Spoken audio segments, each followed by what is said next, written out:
another very sunny day in the Phoenix suburbs. Quick story. The other day my friend texted me and she said, do you recommend any essential oils for our itchy rash?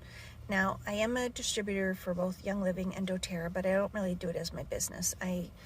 My main business is a Norwex independent sales consultant. So I said, well, yeah, I can recommend some oils to you, but what's going on? And she's like, well, I have this really itchy rash, and I've even been to the doctor, and he's giving me some medication for it, but it's not going away, and I don't know what to do. And I said to her, well, what kind of laundry soap are you using? And she said, well, let me send you a picture. So I'm going to go into the store and take a picture of what she was using. Even though it's not technically laundry soap, but it's a different product. So the point is, we need to get to the root cause of the problem and not treat the symptoms. And even going to the doctor and getting medication was not helping. So this could be the issue. I'm not saying it is, because I'm not a doctor, but it could be the issue.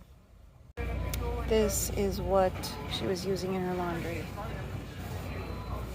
This is rated F for toxicity by the Environmental Working Group.